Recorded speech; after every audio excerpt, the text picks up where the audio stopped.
जिंदगी ये नहीं है किसी के लिए जिंदगी। मेंबर रसूल पर तशरीफ फरमा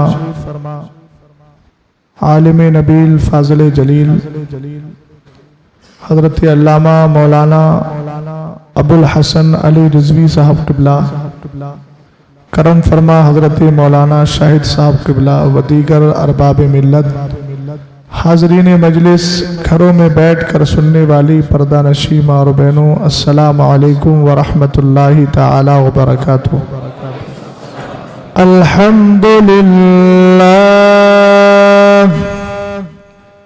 अल्हम्दुलिल्लाहिल्लज़ी खलक़स-सुफ़ला वल-उला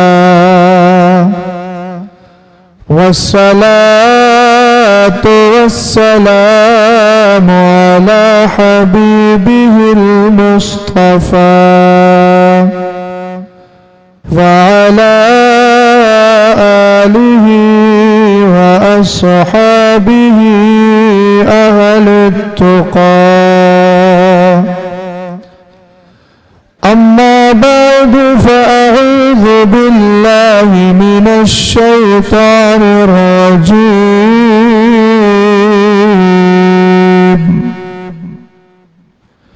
बिस्मिल्लाहिर रहमानिर रहीम। रज़ियल्लाहु अन्हुम व रज़ू अन्हु, सदक़ल्लाहुल अज़ीम।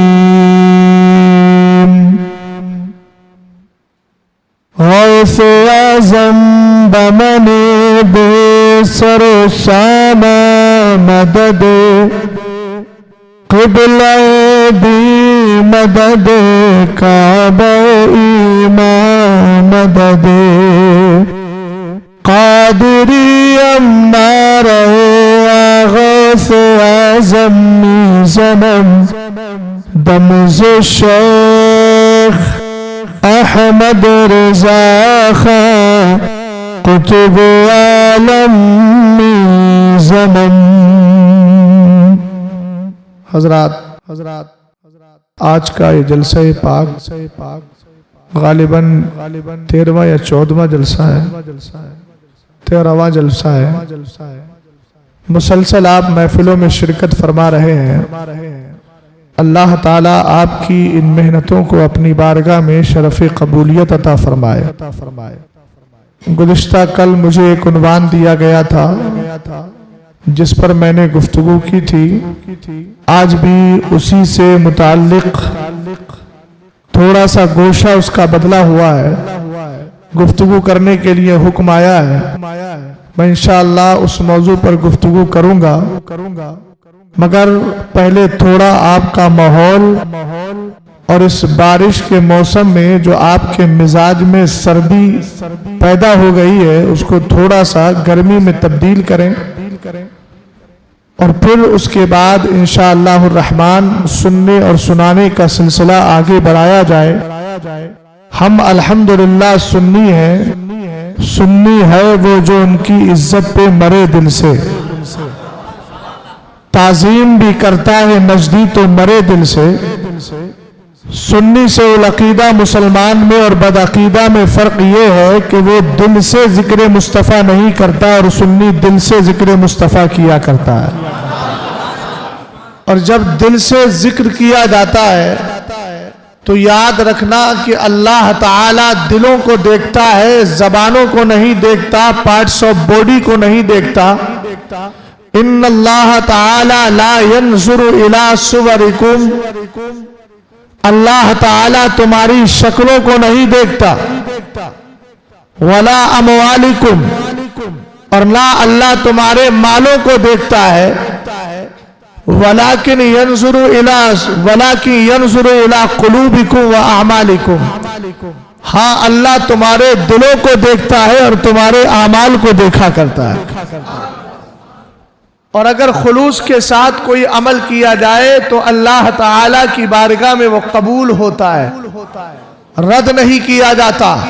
इसलिए कि अल्लाह की बारगाह में खुलूस वाले बंदे ही पसंद है, रियाकारों को अल्लाह पसंद नहीं फरमाता। इसी खुलूस और मोहब्बत के साथ नबी आले नबी पर दुरूद सलाम पढ़ लिया जाए। अल्लाह रब्बो मुहम्मदिन सल्लल्लाहु अलैहि वसल्लम नहनु इबादो मुहम्मदिन सल्लल्लाहु अलैहि वसल्लम सलातो व सलामन अलैका या रसूल अल्लाह सल्लल्लाहु तआला अलैहि वसल्लम।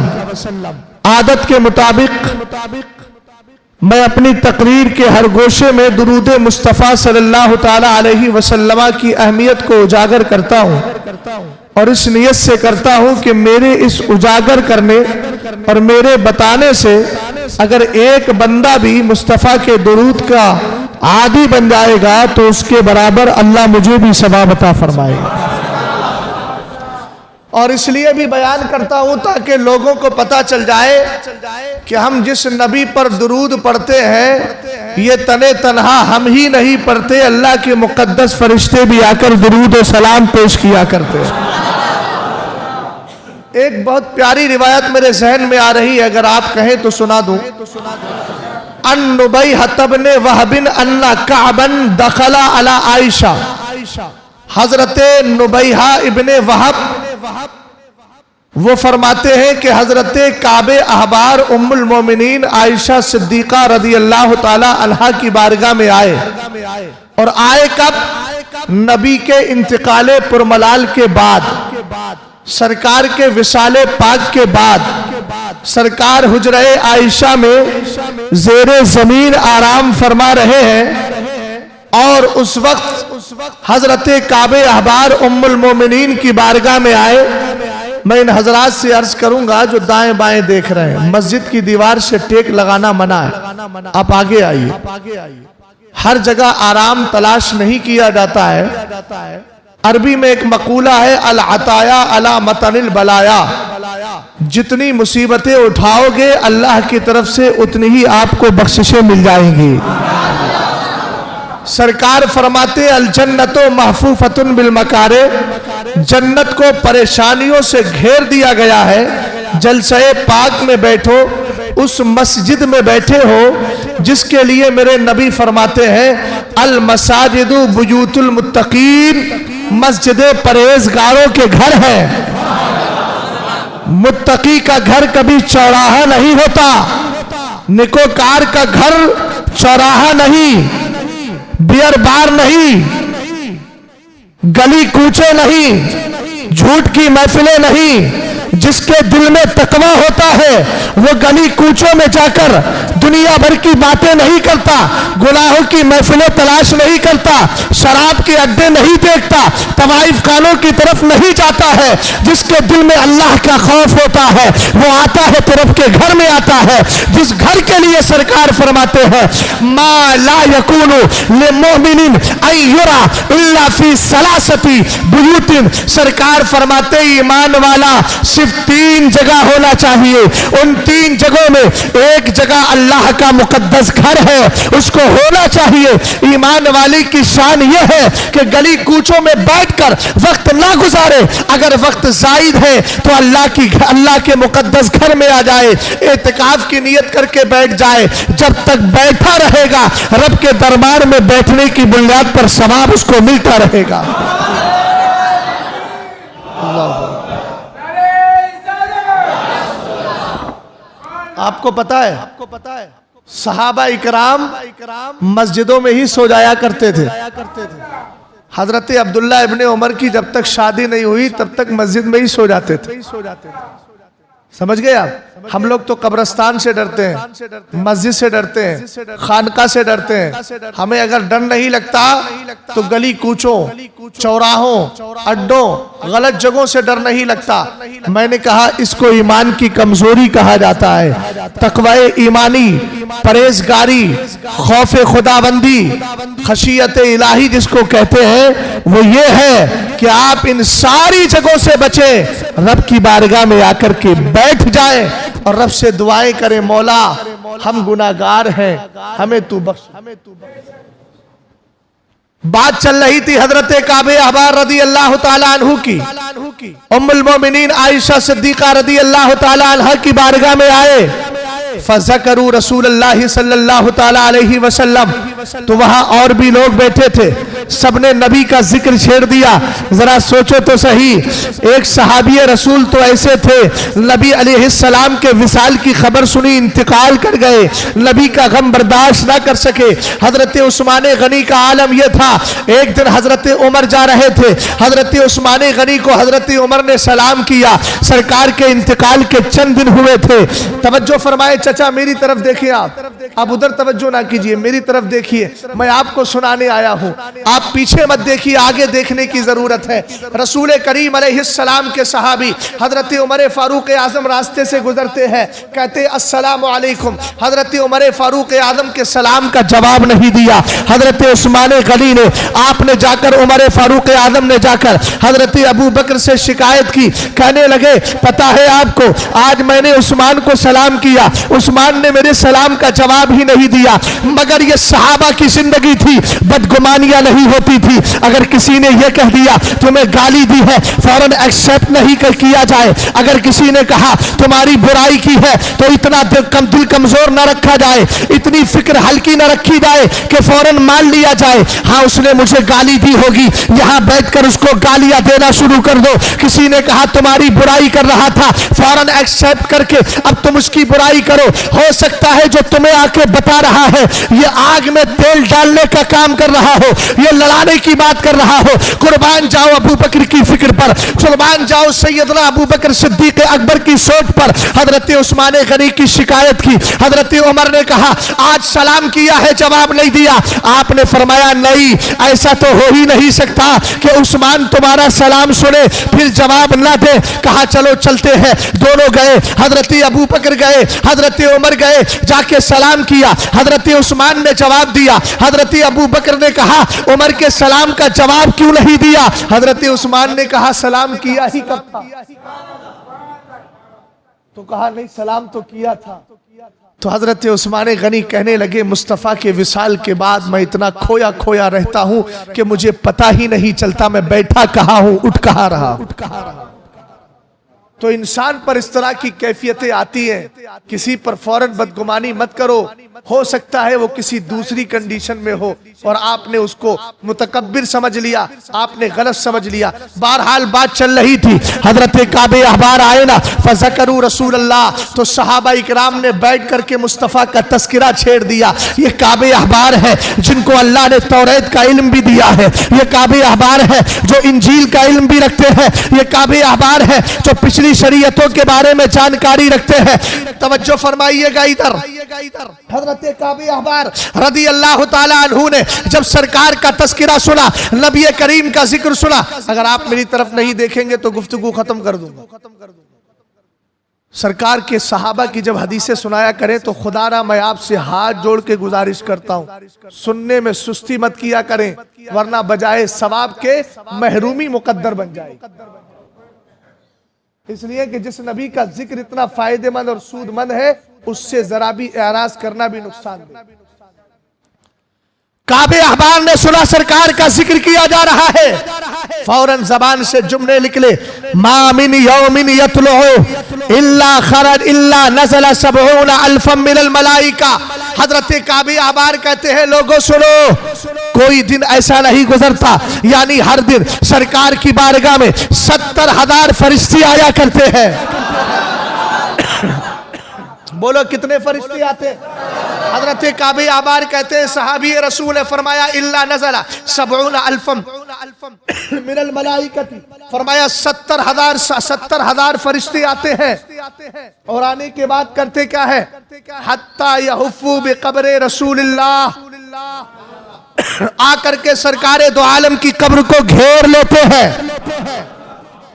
सरकार की कब्र को घेर लिया, सहाबा इकराम ने घेरा नहीं, फरिश्तों ने घेरा आकर के। सरकार की कब्र शरीफ है, हत्ता यहुफ़्फ़ु बि कब्री रसूलिल्लाह, सरकार की कब्र को घेर लिया है। और घेरने के बाद कर क्या रहे हैं, फरमाया यज़रिबूना बि अजनिहतिहिम, अपने जो नूरानी पर होते हैं ना, उससे सरकार की कब्र को टच करते हैं, सरकार की कब्र को लगाते हैं। हमने कहा सुन्नियों अब भी नहीं समझे, जो बुजुर्गाने दीन के मज़ारात को चूमने पर फतवे लगाता है। हालांकि मैं कहता हूं पेशानी मत झुकाओ, चूमने का जो आदाब है, अगर आपको चूमना है तो मैंने अपने मुर्शिद को देखा, जब आला हजरत की बारगाह में जाते थे, मुफ्ती आजम की बारगाह में जाते थे, आप सर नहीं झुकाते थे, आप लब नहीं लगाते थे, आप पेशानी को टेढ़ा नहीं करते थे, बल्कि यूं हाथ लगाते थे कब्र पर और चूम लेते थे अपने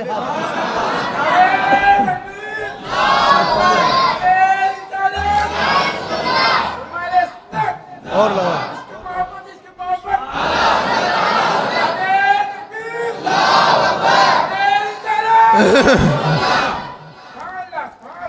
तो सरकार अलैहिस्सलाम की कब्र को आकर फरिश्तों ने घेर लिया।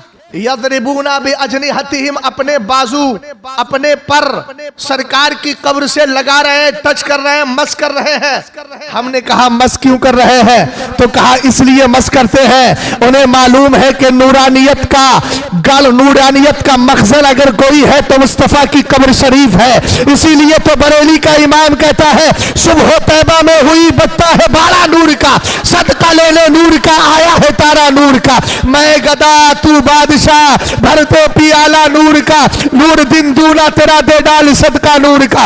एक जुमला बोल देता हूं, सिर्फ मिसाल के लिए कह रहा हूं, जिस तरीके से आप चार्जर लगा के प्लग बोर्ड के अंदर चार्जर लगाते हैं, फिर उसको मोबाइल में लगा देते हैं तो वो डिस्चार्ज चार्ज हो जाता है। बिला तशबीह व तमसील सहाबा के जितने फरिश्ते आते हैं नबी की कब्र शरीफ से अपने परों को इसलिए लगाते हैं ताकि सरकार की बारगाह से जो नूरानियत तो है, उनकी हकीकत भी नूरानी है और वो नूर भी मुस्तफा के सदक़े में मिला है, नबी से मिला है। तो कहा और मजीद नूर मिल जाएगा, नूर वाले की कब्र से टच किया जा रहा है। अगला जुमला सुनिएगा, सरकार फरमाते हजरत काबे अहबार कहते हैं वयुसल्लूना अलन नबी सल्लल्लाहु तआला अलैहि वसल्लम, खाली टच ही नहीं करते, इधर परों को लगाया है, उधर मुस्तफा पर दुरूद व सलाम पढ़ते चले जा रहे हैं।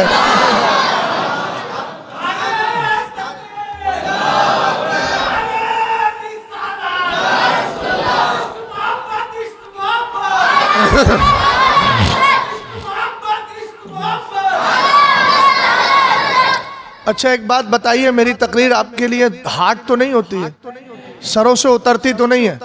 एक साहब कह रहे थे बहुत डिफिकल्ट हो जाती है। मैंने कहा यार निजामाबाद के लोगों को अगर डिफिकल्ट लगता ना तो फिर 3-4 साल से मुझे बुलाते नहीं। कहते उनका कुछ समझ में नहीं आता, जिसको समझ में नहीं आता है, जो समझ में नहीं आता है लोग फिर उसको समझने की कोशिश भी नहीं करते, और जो समझ में आ जाता है फिर उसको हमेशा समझते ही रहते। तो सरकार की बारगाह में कौन आए, ऊंचा बोलो, फरिश्ते आए। हमने कहा अब पूछो वहाबियों से, तुम कहते हो नबी की कब्र पे मत जाना, अरे नहीं समझ पाए, वो क्या बोलते हैं? इब्ने तैमिया ने क्या लिखा, कहता है मुस्तफा अलैहिस्सलातो वस्सलाम की कब्र पर हाजिरी मत दो, हाजिरी मत दो, इसलिए कि उसने हदीस में कहा ला तुशद्दुर रिहालु इल्ला इला सलासति मसाजिदा। कहा सरकार ने हदीस में फरमाया है अगर सफर किया जाए तो सिर्फ 3 मस्जिदों का सफर करो, खानाए काबा का सफर करो यानी मस्जिद हराम का, मस्जिद नबी का सफर करो और बैतुल मुकद्दस का सफर करो। हमने कहा अगर इस हदीस को दलील बना रहा है तो हम तुझसे पूछेंगे, वहाबी गैर मुकल्लिदीन से पूछेंगे, इब्ने तैमिया के फॉलोवर्स से पूछेंगे, दारुल उलूम देवबंद के चट्टे बट्टों से पूछेंगे। हम कहेंगे ये बताओ अगर दुनिया में सिर्फ 3 ही सफर करना है तो फिर तबलीग के लिए जाता क्यों है? कभी पोटन जा रहा है, कभी निजामाबाद आ रहा है, कभी हैदराबाद आ रहा है, इसलिए कि हैदराबाद ना तो मस्जिद हराम है, हैदराबाद ना तो मस्जिद अक्सा है, हैदराबाद ना तो मस्जिद नबी है। अब ये 3 मकाम ही को सफर करने के लिए कह रहा है तो जरा ये तो बता कि हैदराबाद को तूने मस्जिद हराम समझा है, क्या दारुल उलूम देवबंद को मस्जिद हराम समझा है,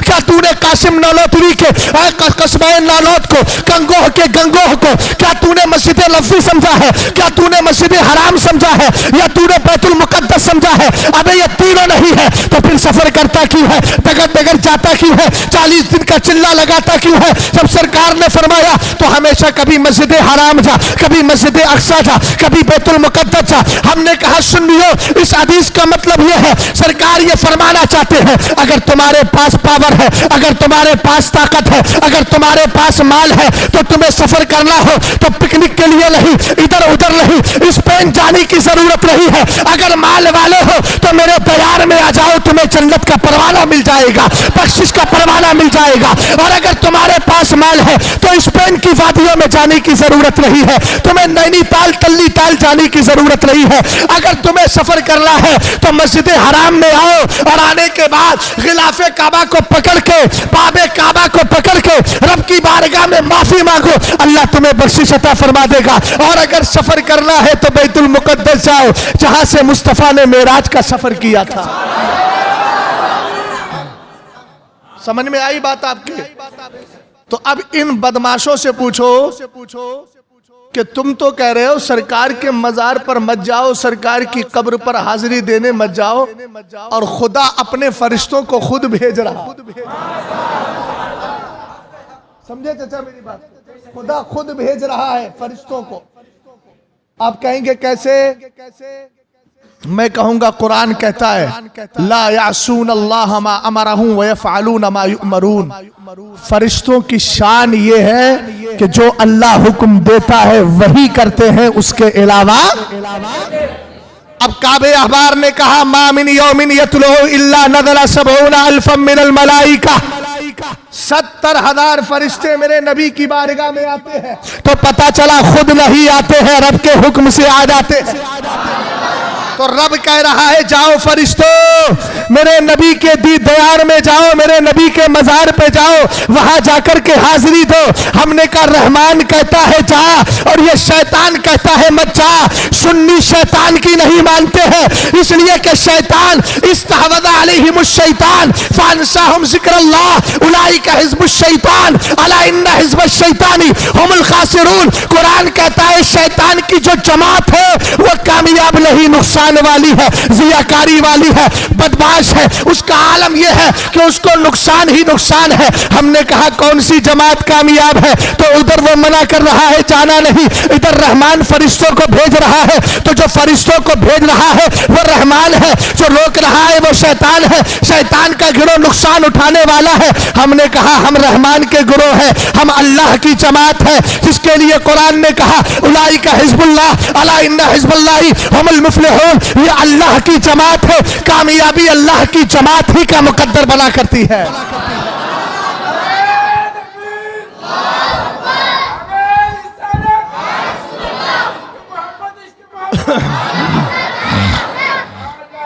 तवज्जो है?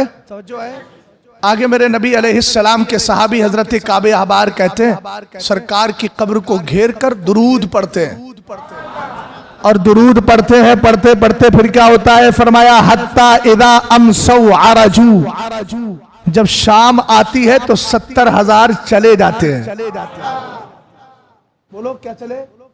रब की बारगाह में चले गए। और उसके बाद वहाबता मिसलुहुम, फिर जितने गए थे उतने शाम में फिर आ जाते हैं। हमने कहा ये कितना बड़ा चिटिंगबाज है भाई। हम साल में बेचारे क्या पूरी जिंदगी में पैसा बहुत कम है, गरीब लोग हैं, कभी कभार जाते हैं, उसमें भी पाबंदी लगा रहा है। और रब 70 को मिलाएंगे तो कितने होंगे बताइए? 140। तो 70,000 मिलाएंगे तो 1,40,000 फरिश्तों को अल्लाह रोज भेज रहा है, रोज भेज रहा है। और ये कह रहा है जाना नहीं। हमने कहा तेरी नहीं मानना है, हमें शैतान की नहीं रहमान की मानना है। आगे सरकार अलैहिस्सलाम के सहाबी हजरत काबे अहबार रज़ी अल्लाह तआला अन्हु ने अगला जुमला इरशाद फरमाया, फरमाते हत्ता इज़ा अमसु अरजू हबता मिसलुहुम फसलहु मिसला ज़ालिक। कहते हैं शाम होती है तो वो चले जाते हैं, फिर दूसरे उतने ही चले आते हैं। हमने कहा आके करते क्या है? कहते हैं फसनाउ मिसला दालिक, जो पहले वाले कर रहे थे वही ये भी करते हैं। आगे सरकार हजरत काबे अहबार रदी अल्लाह ताला अन्हु ने इरशाद फरमाया, हमने कहा यह सिलसिला कब तक चलेगा? हो सकता है कोई ये कहे मई में चलेगा, जून में खत्म हो जाएगा। सेशन है, दुरूद का सेशन है, बोलते हैं ना ये दुरूद का सेशन है। हो सकता है दुरूद का सेशन फरिश्तों की तरफ से जो है आने जाने का जो सिलसिला है वो खत्म हो जाए, आज आए कल खत्म हो जाए, परसों आए फिर ना आए, इस तरीके से सिलसिला हो। तो हजरत काबे अहबार ने फरमाया नाला हत्ता इदन शक्कत अनहुल है खराजा फी सबईना अल्फम मिनल मलाइकती यसफूनहु, फरमाया ये सिलसिला खत्म नहीं होगा। हमने कहा कब तक चलेगा? कहा जिस दिन यौमा नुफिख फिस्सूरी, जिस दिन सूर फूका जाएगा और कयामत बर्पा होगी, और कयामत बर्पा होने के बाद दुनिया खत्म हो जाएगी। सरकार अलैहिस्सलाम जब कब्र से निकलेंगे तब भी 70,000 फरिश्तों के झुरमट में निकलेंगे और दुनिया वालों को बता दिया जाएगा जिस नबी की कब्र पर जाने से तुम रोकते थे, जिस नबी के कब्र पर दुरूद से तुम रोकते थे, आज देखो वही नबी दूल्हा बना के उठाया जा रहा है। और दुरूद पढ़ने वाले कहेंगे ये दूल्हा जब जा रहा है तो हम देर क्यों करें? दुरूद पढ़ने वाले बाराती भी दूल्हा के साथ हो जाएंगे। इसीलिए तो बरेली का इमाम कहता है दूल्हा से इतना कह दो प्यारे सवारी रोको, मुश्किल में है बाराती पुरखार वादिये है। तवज्जो है? इसी दूल्हा के बारातियों में कभी अबू बकर सिद्दीक अकबर है, उस्माने गनी है, मौला अली है, हजरत अब्दुल्ला इब्ने उमर है, अब्दुल्ला इब्ने जुबैर है, अब्दुल्ला इब्ने अब्बास है, बड़े बड़े सहाबा इकराम है। आइए मैं इसी अपने सफर का आगाज कर रहा हूँ। सरकार दो आलम सल्लल्लाहु ताला अलैहि वसल्लम के दीवानों, कुरान फरमाता है रदी अल्लाह अन्हुम व रदू अन्हु, अल्लाह उनसे राजी हो गया, वो अल्लाह से राजी हो गए। ये किसके राजी होने की बात की जा रही है? आप जानते हैं अगर मैं आपसे राजी हूं, आप मुझसे राजी नहीं, तो बात कंप्लीट नहीं होती है। कोई कहेगा यार आप तो बड़े प्यार से उससे बात करते हैं, और सामने वाले से पूछ लिया जाए आप मौलाना से राजी हैं, कहेगा नहीं नहीं मैं राजी नहीं हूं। तो कहा वो तो आपसे प्यार से बात करते हैं, कहा वो राजी होंगे लेकिन मैं उनसे राजी नहीं हूं। हमने कहा एक हाथ से ताली नहीं बजती है, ताली के लिए हमेशा दो हाथ की जरूरत पड़ती है, बिला तशबीह तमसील। अल्लाह रब्बुल इज्जत कुरान में फरमाता है रदी अल्लाह अन्हुम, आप ये भी जानते हैं रिजा पहले रब की होती है फिर बंदों की तरफ से हो तो मामला बड़ा अजीबो गरीब नहीं होता, बल्कि कमाल को पहुंच जाया करता है। यहां सहाबा इकराम की शान देखिएगा, कुरान कहता रदी अल्लाह अन्हुम, अल्लाह उनसे राजी हो गया, वो अल्लाह से राजी हो गए, यानी वो अल्लाह की तकदीर पर राजी है, अल्लाह उनकी इताअत पर राजी है, अल्लाह उनकी इबादत पर राजी है, अल्लाह उनकी ताअत फरमा बरदारी पर राजी है, अल्लाह उनकी परहेजगारी पर राजी है। हमने कहा यह है सहाबा की शान। आइए जरा इसी तनाजुर में चलते हैं। आज एक कौम ऐसी है जो बड़े धड़ल्ले से कह देती है फला सहाबी को मुनाफिक का नाम दे दिया जाए, फला को अलहयासु बिल्लाह ये नाम दे दिया जाए। मैं पूछना चाहता हूं आप जानते हो सहाबी किसको कहा जाता है? कल मैंने बताया था सहाबी इबादत से नहीं बनता है, दीदारे मुस्तफा से बना करता है। आका करीम अलैहिस्सलाम का चेहरा देखकर ईमान की हालत में अगर चेहरा देख ले सहाबी बनता है। और सहाबी वो मकाम उस मकाम पर फाइज है जिसके खुलूस का आलम यह है, जिसके तकवे का आलम यह है, जिसके परहेजगारी का आलम यह है। सरकार फरमाते ला तसब्बू असहाबी, ये हदीस इमाम बुखारी इमाम मुस्लिम दोनों ने ली है। सरकार ने फरमाया ला तसब्बू असहाबी, मेरे सहाबा को बुरा भला मत कहा करो। अगर जिक्र करने की बात आए ला नकुफ़ु अन ज़िक्रि सहाबती इल्ला बिखैर, जब भी सहाबा को याद करो भलाई के साथ याद करो, इसलिए कि तुम्हारे इस्लाम का पहला सुतून कौन है? सहाबा इकराम ही तो है। तुम्हें कुरान बताया किसने है? तुम तक कुरान पहुंचाया किसने है? हदीस मुस्तफा को महफूज किसने किया है? शरीयत का उसूल दिया किसने है? आप जानते हैं ये उसूल देने वाले सहाबा है। अगर सहाबा इकराम को बीच से निकाल लिया जाए तो मैं दावे के साथ कहता हूं दुनिया में कोई मुसलमान ही नहीं रहेगा। इस्लाम किसके पास होगा? इसलिए कि इस्लाम को सबसे पहले मुस्तफा की ज़बानी समझने वाली जमात सहाबा की है, और फिर बाद में पहुंचाने वाली जमात ताबईन की है, उसके बाद तबे ताबईन की है। यही सिलसिला बरकरार है। तो पहला पिलर सहाबा है। उनको कभी नहीं छोड़ना। सरकार ने फरमाया ला तसब्बु असहाबी, मेरे सहाबा को कभी बुरा मत कहना। अगर कहना ही है ना तो भलाई के साथ याद करो, वरना जबान बंद रखो। हर जगह बोलना अक्लमंदी नहीं, कुछ जगह बोलना पागलपन भी होता है। और सरकार ने फरमाया फलौ अन्ना अहदकुम अनफका मिसला उहुदिन सहबा। किस चीज की बात करते हैं? आज कोई भी यूट्यूब पे बैठ करके सैयदना अमीर मुआविया के खिलाफ भौंकना शुरू कर देता है कमबख्त। सरकार ने फरमाया अगर तुम में से कोई उहुद पहाड़ के बराबर सोना खर्च करे, मा बलगा मुद्दा अहदिहिम वला नसीफहु। आप ईद उल फित्र में सदका अदा करते हैं तो कितना? 2 किलो 45 ग्राम। अरबी में मुद बोला जाता है 4 किलो 90 ग्राम को, और उस मुद को जब अदा करते हैं तो कितना होता है? 2 किलो 45 ग्राम। सरकार ने फरमाया मा बलगा मुद्दा अहदिहिम वला नसीफही। फरमाया अगर तुम ओहुद पहाड़ के बराबर सोना भी खर्च कर दो तो मेरे सहाबी के, मेरे किसी भी सहाबी के खर्च किए हुए के ला तो 4 किलो 90 ग्राम के बराबर हो सकता है, ये तो ज्यादा मिकदार है, 2 किलो 45 ग्राम के बराबर भी नहीं हो सकता। सरकार दो आलम सल्लल्लाहु ताला अलैहि वसल्लम ने अपने सहाबा का मकाम और मर्तबा बयान किया है।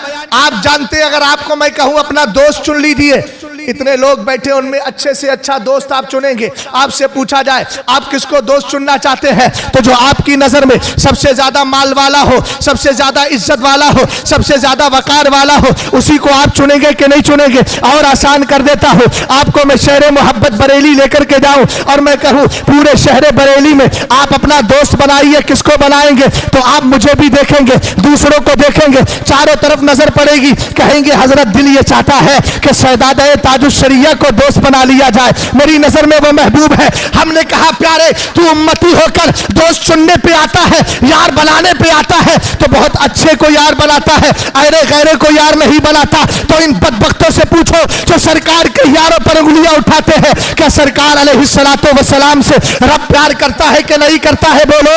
खुदा की रजा चाहते हैं दो आलम, खुदा चाहता है रजाए मोहम्मद। मैंने कहा जिस महबूब की रजा खुदा चाहता हो तो क्या अल्लाह इस बात को पसंद करेगा कि उसके बेटे बेकार हो? क्या अल्लाह इस बात को पसंद करेगा कि मुस्तफा के बेटे बेकार हो? क्या अल्लाह इस बात को पसंद करेगा कि मुस्तफा के निकाह में जो मेरे महबूब के निकाह में औरतें आए वो किसी लायक ना हो? क्या हम खुदाए ताला इस बात को पसंद करेगा कि जो मेरे महबूब के यार बने वो बिल्कुल बेकार हो, गुनाहगार हो? अल्लाह बिल्लाह कभी इस बात को पसंद नहीं करेगा। इसीलिए अल्लाह ने अपने महबूब की खातिर ऐसे ऐसे बंदे चुने हैं कि जिनका कोई जवाब भी नहीं है। कोई अबू बकर है, कोई उमर है, कोई उस्मान है, कोई अली है, कोई अब्दुल्ला इब्ने अब्बास है। इसीलिए सरकार ने इरशाद फरमाया इन्नल्लाह ताला इख्तारा असहाबी अलल आलमीना सिवन नबिय्यीना वल मुरसलीना। जब चुनने की बात आई तो अल्लाह ने मेरे सहाबा को जब चुना तो ऐसे लोग मेरे सहाबी बनाए जो दुनिया में सबसे अफजल है, सिर्फ नबियों के अलावा,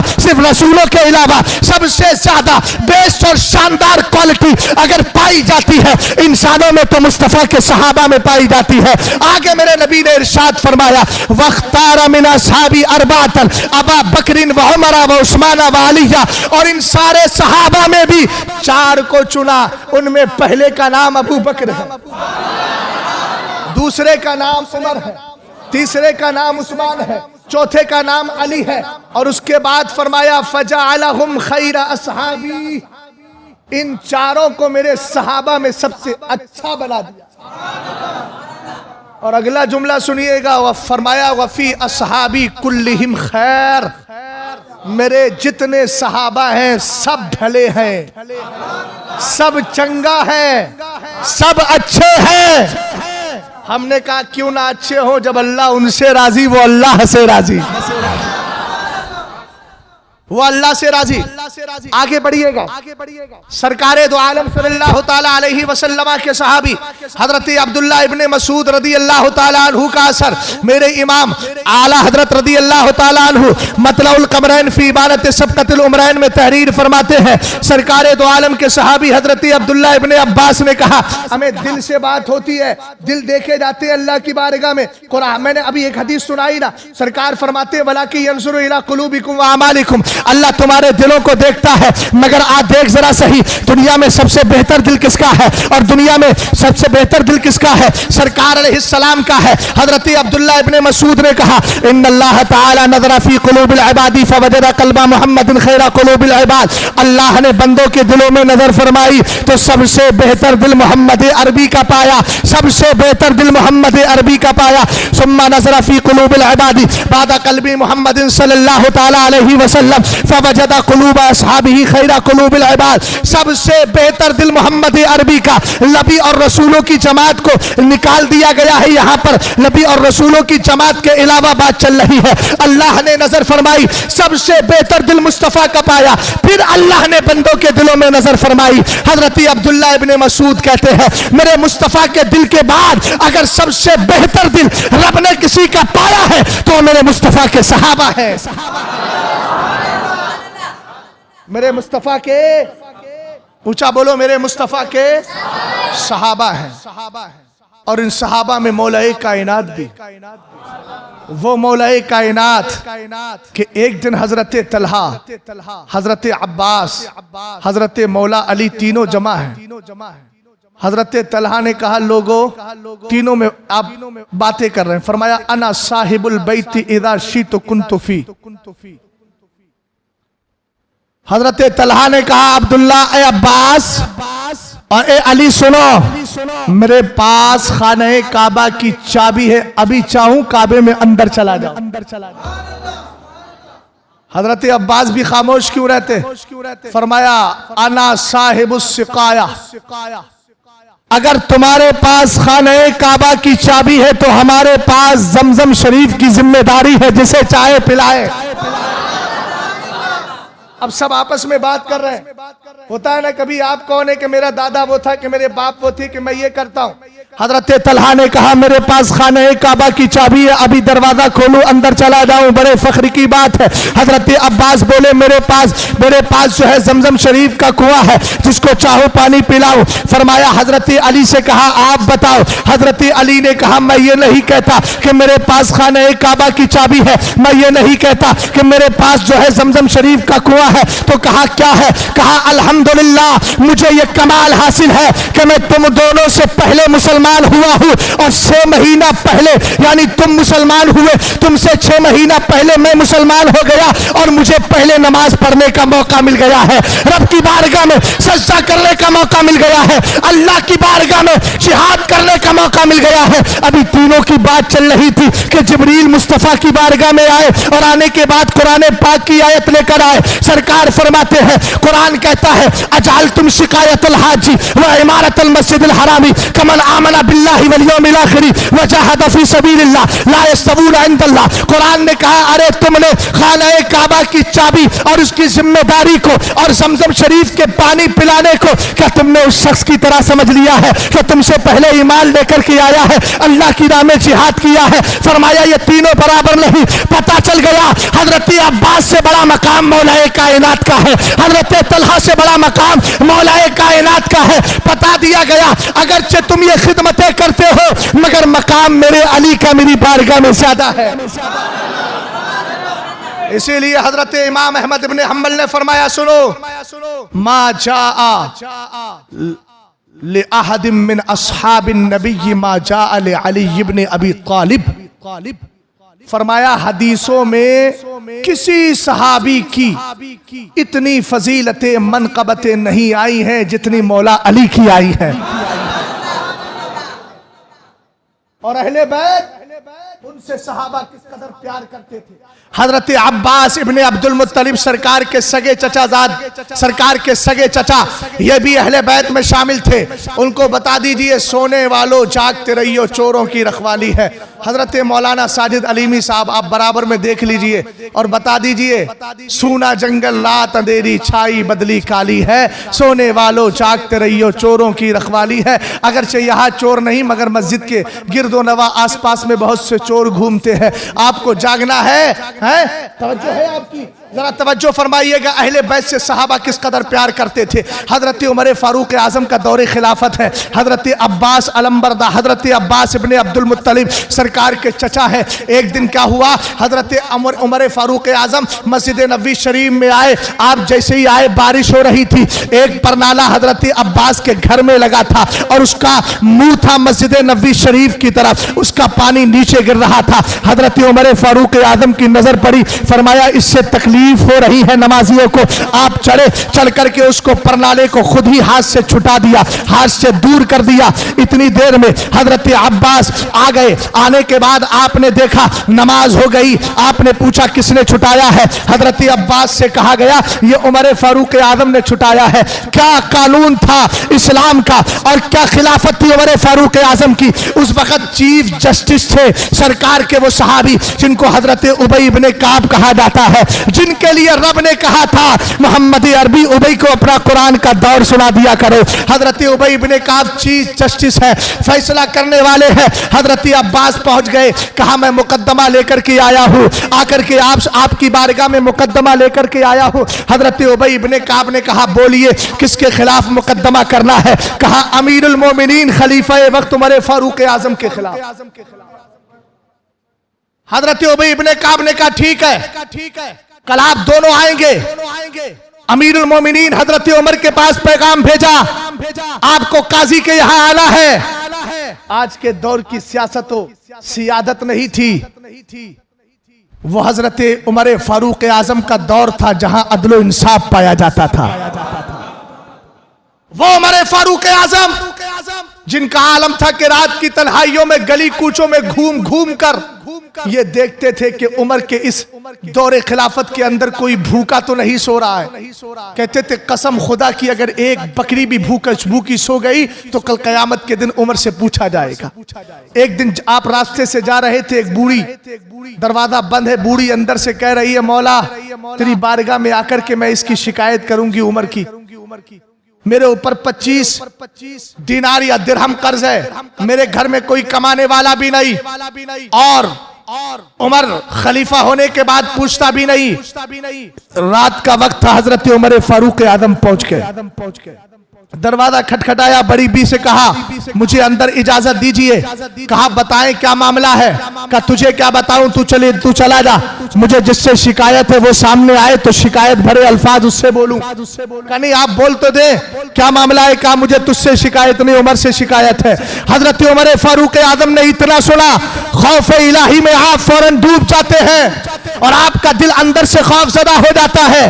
कहने लगे उमर से क्या शिकायत है? कहा वो खलीफा वक्त है, मुझे माल भी नहीं देता, मुझे कमाने वाला कोई नहीं, ध्यान भी नहीं देता। कहा बड़ी भी ऐसा करे मेरी तरफ से उमर को माफ कर दे। कहा नहीं मैं उमर को माफ नहीं करूंगी, मैं तो रब की बारगाह में जाके शिकायत करूंगी और कब्र में जाऊंगी तो मुस्तफा से कहूंगी कौन आपके जानिशी बना था जिसने मेरा ख्याल भी नहीं रखा था। हजरत उमर फारूक आजम फौरन जाते हैं, दिरहम और दिनार जो था वो लेकर आते हैं। घर में गल्ला नहीं था, उसका इंतजाम करते हैं और इंतजाम करने के बाद अपने वक्त का खलीफा जिसको हजरत उमर फारूक आजम कहा जाता है, जिसके जलाल का आलम यह था, जिस रास्ते से गुजरते थे शैतान रास्ता बदल दिया करता था मगर यह अदल इंसाफ था, उस बूढ़ी के सामने आए दो सानू होकर बैठ जाते हैं और कहते हैं बड़ी भी उमर को माफ कर दो। कहा नहीं बेटा मैं कैसे माफ करूं? कहा अब तो माफ कर दो। कहा बेटा तूने बड़ी खिदमत की है, मेरा माल भी दे दिया है, तूने मेरे लिए राशन का इंतजाम कर दिया है, माफ तो नहीं करती उमर को मगर तेरी वजह से माफ कर रही हूं। हजरत उमर फारूक आजम कहते हैं बड़ी भी कोई गारंटी भी दे दो। कहा हाँ गारंटी भी ले लो, जिस तरह लिखना था लिखवा दिया गया। बहरहाल उमर फारूक आजम अभी वही नमाज फज्र पढ़ लेते हैं। उसके बाद हजरत अली का वहां से गुजर होता है। जब चेहरे पर नजर पड़ी तो कहा ए खलीफा वक्त अमीरुल मोमिनीन यहाँ क्या कर रहे हो? पौड़ी फौरन सहम जाती है, बुढ़िया के दिल में खौफ पैदा हो जाता है, अरे ये ही अमीरुल मोमिनीन है, मैं इन्हीं की तो बुराई कर रही थी। आपने फरमाया दरबार में आओ।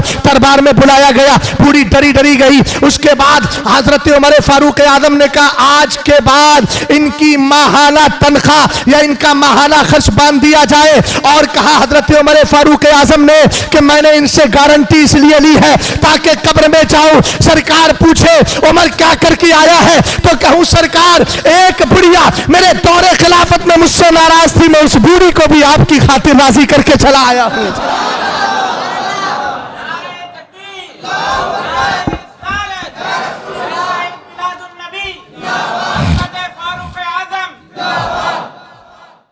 दरबार लगा है, चीफ जस्टिस बैठे हैं सैयदना उबई इब्ने काब।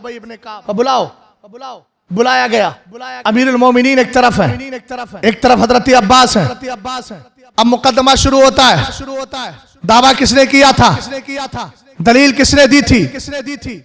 हजरत उमर फारूक आजम से कहा गया आप बताइए आपने इनका परनाला तोड़ा क्यों, हटाया क्यों?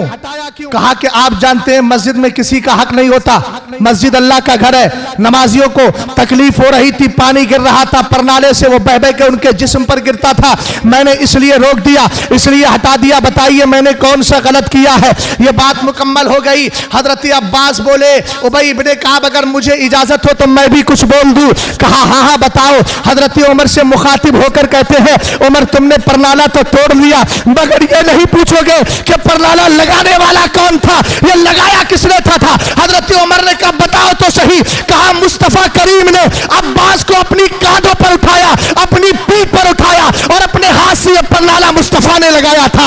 हजरत उमर ने इतना सुना आपकी चीख निकल जाती है और कहते हैं अब्बास आप देर ना कीजिए, आइए मेरे साथ चलिए, वक्त के अमीरुल मोमिनीन है, वक्त के खलीफा है। हजरत उमर फारूक आजम लच जाते हैं, कहते हैं उमर आपकी उम्र कमजोरी का आलम था, बुढ़ापे के करीब थे। हजरत उमर फारूक आजम लचे, कहने लगे अब्बास मेरी पीठ पर चढ़ जाओ। हजरत अब्बास कहते आप कैसा बोल रहे हैं, आप अमीरुल मोमिनीन हैं, खलीफा वक्त है, मैं आपकी पीठ पर क्यों चढ़ूं? हजरत अब्बास से उमर फारूक आजम कहते हैं मैं इसलिए चढ़ाना चाहता हूं ताकि उमर आ जाते जाते मुस्तफा की सुन्नत को भी जिंदा करके चला जाए।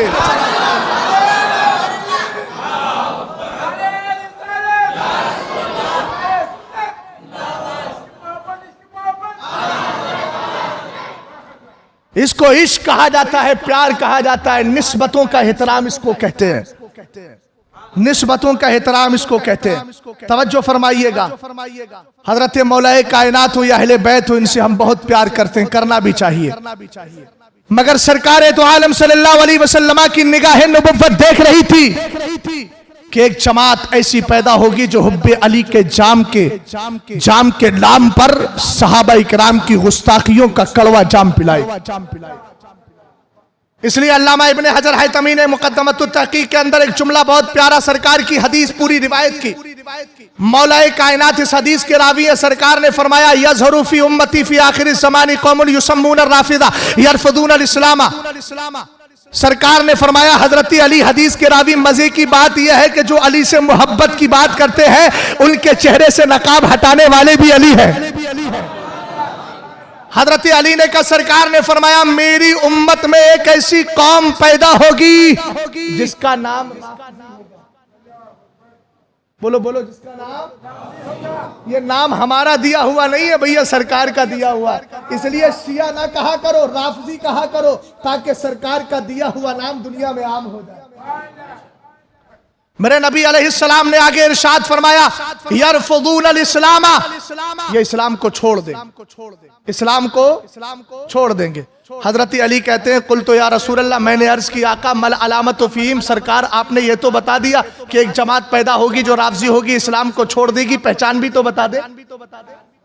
हजरत अली ने जब ये पूछा पहचान भी बताते तो सरकार ने फरमाया आयतो ज़ालिका, तवज्जो, कहा सरकार उनकी पहचान क्या होगी? एक रिवायत के अल्फाज है, सरकार ने फरमाया युकरिज़ूनका बिमा लैसा फीका व यतानूना अला सलफी। सरकार ने फरमाया अली उनकी पहचान ये है कि वो तेरी शान बयान करने में इतना गुलू करेंगे, इतना गुलू करेंगे, इतना बढ़ जाएंगे जो तुझमें नहीं पाया जाता है वो भी तुझमें साबित करने की कोशिश करने की। ये सरकार ने बताया, बोलो सरकार अलैहिस्सलाम ने एक हदीस में सरकार ने फरमाया यंतहिलूना हुब्बना अहलल बैती वलैसु कज़ालिक, मालूम है वो सब के सब हम अहले बैत से प्यार करने का दावा तो करेंगे, अब उनका प्यार सच्चा होगा कि नहीं? सरकार ने फरमाया वलैसु कज़ालिक, उनका प्यार झूठा होगा।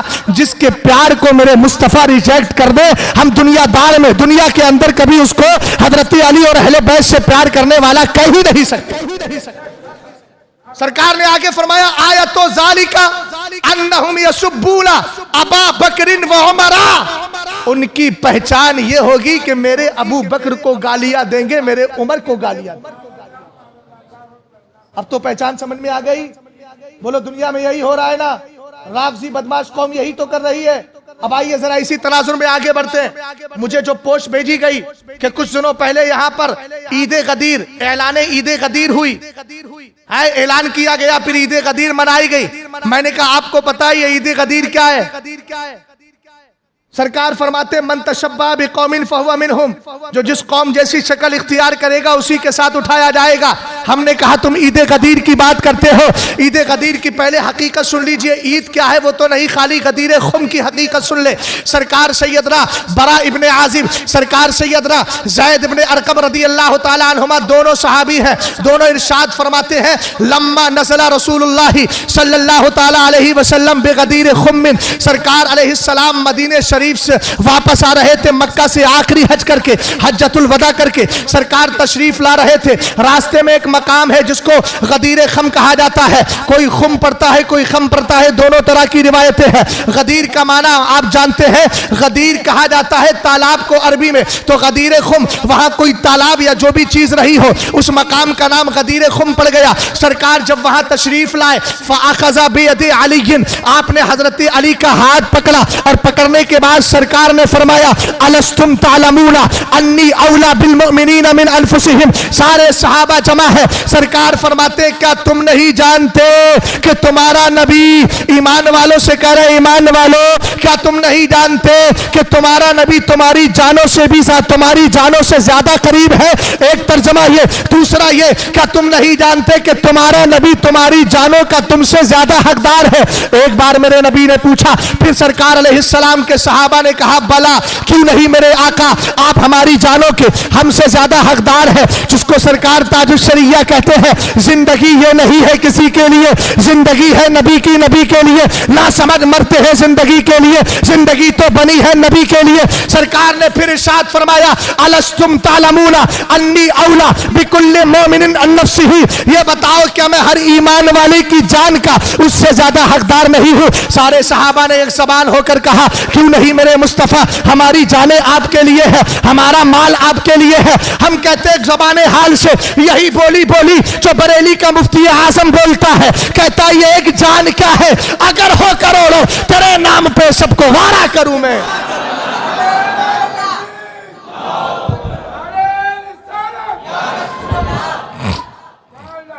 सहाबा इकराम से जब मेरे नबी अलैहिस्सलाम सहाबा की तरफ से सरकार ने जब ये जवाब सुना तो फरमाया अल्लाहुम्मा मन कुन्तु मौलाहु फ़अलियुल मौला, कह अल्लाह मैं जिसका मौला उसका अली मौला। बोलो मन कुन्तु मौला फ़अलियुल मौला। मैं नारा लगा रहा हूं, आप बोले, मैं आप अगला जुमला बोले, मैं पहला बोल रहा हूं मन कुन्तु मौला, जिसका मैं मौला उसका। तवज्जो है।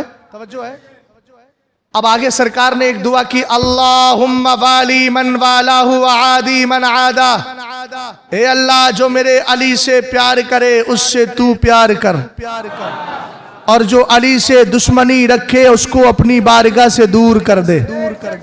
ये दो जुमले समझने के हैं, इसी को लेके नाफजी नीम राफजी हमारे सुन्नियों को गुमराह करने की कोशिश करते हैं। ईद गदीर मनाते हैं, हमने कहा आज तक ईद पलीद मना के जिना के जरिए जो बच्चा पैदा होता था राफजियों में और आज भी वो उनका इमाम बनता है, ये पलीद से ईद गदीर की तरफ कब से आ गए? ये भी समझना होगा ना। अब हमसे लोग दलील मांगते हैं, ऐसा है कि नहीं, वैसा है कि नहीं, तो उनसे कहना कि सरकार अलैहिस्सलातु वस्सलाम के जमाने के बाद हजरत मौला कायनात से पहले हजरत अबू बकर की खिलाफत आई तो क्या ईद गदीर मनाई गई? हजरत उस्मान ने मनाई, हजरत अली ने मनाई, खुद हजरत अली ने मनाई, हसन मुस्तफा ने मनाई, इमाम हुसैन ने मनाई, कभी नहीं। कम मनाई गई 351 हिजरी। बोलो बोलो बोलो, याद कर लो, 300 हिजरी के अंदर बगदाद में रहने वाला मुइज़्ज़ुद्दौला नामी शख्स था। क्या नाम था? मुइज़्ज़ुद्दौला नामी शख्स था। उसने पहली बार 351 हिजरी में बगदाद के अंदर ईद गदीर मनाई। और कब मनाई जाती है? 18 ज़ुल्हिज्जा को। कब? 18 ज़ुल्हिज्जा को मनाई जाती है। और मनाई क्यों जाती है ये भी सुन लीजिए। राफ़ज़ी 18 ज़ुल्हिज्जा को ईद गदीर क्यों मनाते हैं? इसलिए कि सरकार अलैहिस्सलातु वस्सलाम ने जब ये ऐलान किया था, हजरत अली का हाथ पकड़ा था, उनके नजदीक यही तारीख थी। हजरत अली रज़ी अल्लाह तआला अन्हु का हाथ पकड़ के कहा था, मन कुन्तु मौलाहु फ़अलियुन मौला, जिसका मैं अली मौला, जिसका मैं मौला उसका अली मौला। ये कहते मालूम है इसका मतलब क्या था? सरकार दुनिया से तशरीफ ले जाने वाले हैं, जिंदगी का आखिरी हज है। सरकार ने आखिर वक्त में हजरत अली का हाथ पकड़ के सबको यह बता दिया था कि मेरे बाद अगर कोई खलीफा बनेगा तो अली। सुभान अल्लाह नहीं इस जगह, मगर यहां ठीक है सुभान अल्लाह भी बोल सकते हैं, ताज्जुब के तौर पर भी सुभान अल्लाह बोला जाता। अगर आपने सुभान अल्लाह बोला है तो नियत यह कीजिए कि ताज्जुब, अच्छा सुभान अल्लाह, तो सुभान अल्लाह ताज्जुब के लिए भी बोला जाता है। ताज्जुब इस बात पर है कि इनकी मत मारी गई इस हदीस को लेकर के इन्होंने हजरत अली को सरकार के बाद सबसे अफजल समझा। बोलो बात समझे कि नहीं? तो ईद गदीर क्यों मनाई जाती है राफ़ज़ियों के यहाँ? 351 हिजरी में मुइज़्ज़ुद्दौला ने सबसे पहले बगदाद में ईद गदीर मनाकर यह ऐलान किया था, हमारे नजदीक सबसे पहले खलीफा बिला फसल जिनको कहा जाता है, उनकी जबान में कहा वो अली है, अली है, अली है, अली है। ये उन्होंने नजरिया बयान किया। अब मैं हिंदुस्तान के इन नीम राफ़ज़ियों से पूछना चाहता हूँ, और दूसरी बात मैं ये भी बता दूं, 18 ज़िलहिज्जा को सैयदना उस्मान गनी रज़ी अल्लाह तआला अन्हु की शहादत भी हुई है। ये बदबख्त कौम इसीलिए ईद गदीर मनाती है। एक तो हजरत अली की खिलाफत के ऐलान के तौर पर, और दूसरा हजरत उस्मान गनी की शहादत हुई थी। ये जलन के खुश होती है, इस बात पर खुश होती है कि इसी दिन हजरत उस्मान को शहीद किया गया, पलवाइयों ने शहीद किया। मैं पूछना चाहता हूं, अगर अपने आप को सुन्नी कहते हो, आज तुम्हारे निजामाबाद में ये मरदूद लोग, ये झूठे झूठे पीर और झूठे झूठे सैयद ईद गदीर मनाकर तुम्हारे ईमान अकीदे को खराब करना चाहते हैं। इनसे कह देना हमारे यहाँ ईद गदीर का तसव्वुर नहीं। और इतना याद रखना, हम हजरत अली को मौला मानते हैं, मगर सबसे पहले खलीफा अबू बकर को माना करते हैं। एक बात और बता दूं, अब ईद गदीर का बाइकाट क्यों किया जाए? सरकार ने किसी की मुशाबहत को पसंद, सरकार ने फरमाया, यहूदियों को देखा अमामा बांधते थे बगैर टोपी के, नबी ने फरमाया टोपी के साथ बांधो ताकि यहूदियों जैसे ना हो जाए। बोलो बोलो। सरकार जब मदीना शरीफ पहुंचे तो मेरे नबी ने फवजदल यहूदा यसुमूना यौमा आशूरा, सरकार ने देखा कि यहूदी आशूरा के दिन का रोजा रखते। मेरे नबी ने फरमाया क्यों रखते हो? कहा इस दिन अल्लाह ने हमें फिरौन से नजात दिलाई थी। सरकार ने फरमाया अना औला बिमूसा, हम तुमसे ज्यादा, नहनु औला बिमूसा, हम तुमसे ज्यादा मूसा के हकदार है। हम भी रोजा रखेंगे, मगर एक दिन का नहीं, 9 का भी रखेंगे, 10 का भी रखेंगे, ताकि यहूदियों से मुशाबहत। ईद गदीर का बाइकाट करो चमके, इसलिए कि इसमें 2 राज है। एक तो हजरत अली की खिलाफत को अव्वल साबित करना है, हजरत अबू बकर सिद्दीक अकबर को। अरे आप मानते हैं पहला खलीफा अबू बकर सिद्दीक अकबर है, और ये कह रहे हजरत अली है। जब आपके नजदीक अबू बकर पहले खलीफा है तो मतलब यह हुआ अल-याज़ु बिल्लाह कि अबू बकर जबरदस्ती खलीफा बन गए हैं, अबू बकर ने खिलाफत को छीन लिया है। और आप जानते हैं हजरत अबू बकर सिद्दीक अकबर की खिलाफत का मुनकिर कौन है? उठाइए फिक्की किताबें, आला हजरत ने रद्दुल रफ्सा में एक हुक्म शरा बयान किया, फरमाया मिनर रवाफिजी मन अनकरा मिनर रवाफिजी मन फद्दला अलीयन अला सलासा फहुवा मुब्तदे व इन अनकरा खिलाफत सिद्दीकी औ अमरा फहुवा काफिर। फरमाया सुनो, अगर कोई राफजियों में ऐसा है जो हजरत अली को अबू बकर उमर और उस्मान पर फजीलत देता है तो वो बिदाती और गुमराह है, और अगर कोई अबू बकर और उमर की खिलाफत का इनकार करता है तो वह काफिर है। बोलो कौन है? तुम्हारे अकीदे पर ये लोग हमला कर रहे हैं ईद गदीर के नाम पर। अब तो समझे बात को। ईद गदीर किसने मनाई? राफजियों ने। 351 हिजरी में बगदाद के अंदर मुइज़ुद्दौला ने। अच्छा, आप जवाब दे दूं मैं इस हदीस का, फिर मुराद क्या है? मौला के माने 10 आते, 10 माने आते, और 10 मानों में एक माना आता है आजाद करने वाला, एक माना आजाद किया हुआ, एक माना दोस्त आता है, एक माना मददगार आता है, एक माना मुआविन आता है, और एक माना जो आता है सरदार आता है। यहाँ कौन सा माना मुराद लिया जाए? यहाँ माना मुराद लिया जाए मददगार। सरकार ये फरमा रहे जिसका मोहम्मद अरबी मददगार उसका अली मददगार। समझ में आई बात आपके? मगर पहला खलीफा कौन है? अबू बकर सिद्दीक अकबर है। अब मैं आपको जवाब दे रहा हूं हदीस की रोशनी में। अगर कोई ये कहे कि हजरत अबू बकर सिद्दीक अकबर से भी अफजल अली है, अल-आयाज़ु बिल्लाह, अगर इस तरह का नजरिया रखे और कहे कि वो अफजल है, और दलील ये है सरकार ने फरमाया मन कुन्तु मौलाहु फअलियुन मौला, तो उससे कहना जरा ये बता, अगर अली कुछ बोले तो अली की बात मानेगा कि नहीं मानेगा? तो वो कहेगा हाँ, तो कहना उठा हजरत मोहम्मद इब्ने हनफिया की हदीस, जिसको इमाम बुखारी ने रिवायत किया। मोहम्मद इब्ने हनफिया कौन है? हजरत अली के बेटे हैं, हुसैन पाक के भाई है। ये अलग बात है कि दोनों की माएँ अलग थी, मगर बाप मौलाए कायनात थे। ये मोहम्मद इब्ने हनफिया रदी अल्लाह ताला अन्हु एक दिन आए हजरत अली की बारगाह में, कहते हैं कुल्तु ले अबी, मैंने अपने बाप मौलाए कायनात से पूछा अय्युन्नासि खैरुन बादन नबी सल्लल्लाहु ताला अलैहि वसल्लम, सरकार सैयदना अमीरुल मोमिनीन अलीउल मुर्तदा कर्रमल्लाहु वजहुल करीम, मेरे वालिद बुजुर्गवार, मुझे बताइए सरकार के बाद लोगों में सबसे बेहतर कौन है? तो अगर मन कुन्तु मौलाहु फअलियुन मौला का हजरत अली से ज्यादा माना कौन समझ सकता है? अरे वो तो बाबुल मदीना, वो तो बाबू मदीनतुल इल्म है। मगर हजरत अली का जुमला सुनिएगा, आपने फरमाया अबू बकर